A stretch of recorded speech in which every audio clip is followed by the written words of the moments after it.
In the forward of your book, one of the first things you write about is that humans have been worried about the future of work since the dawn of the machine age, which I found kind of be a fascinating question or a topic. And then you go through how that's changed over time to the point where now you're looking at three futures of work: future one, future two, and future three, which I'm sure you can articulate much better than I can. But my question is this. When this anxiety with work and relevance emerged in the last century, the pace of change was still fairly slow. Right. And work was changing, but very, very slowly, along with the industrial manufacturing environment, I guess. Yeah. Today, it's just the opposite. We have technology-driven change, which is exponential, but we have people that are living their lives at the same pace. Effectively. I mean, they grow up, they get married, they have children. All that's on the same pace, and yet work has gone off the chart. So how does the society reconcile those two drivers and the pace of both of them? And going forward, what do we do with all the people that don't have work? So great question.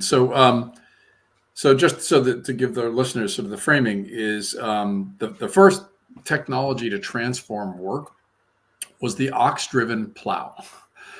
You did a whole bunch of stuff with your manual labor, and then along comes this technology that brought two changes.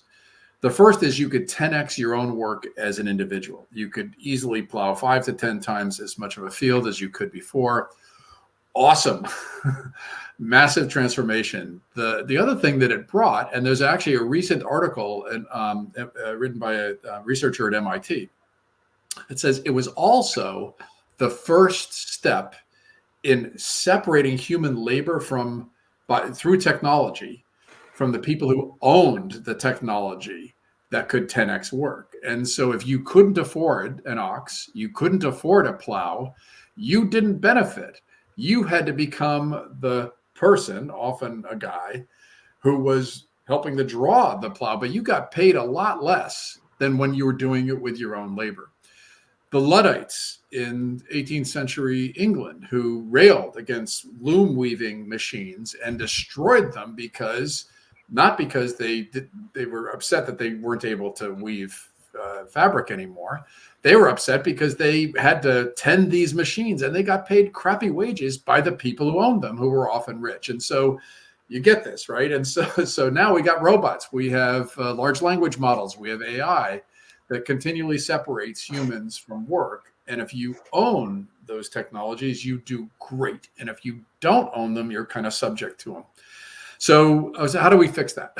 Or rather, how do we make sure that humans continually benefit as much as possible? We can have a long conversation about how I talk about hacking our peculiar form of our economies. This whole idea that the way that we reward the economic systems can be changed, and especially to benefit work. But let's focus instead on how we help humans to be able to continually adapt better. That's why I use the framing in my book: mindset, skill set, tool set. Very likely that the pace and the scale of change, especially technology-fueled change, but also by world events such as the pandemic, is not going to slow down anytime soon. As a matter of fact, it's likely to keep accelerating.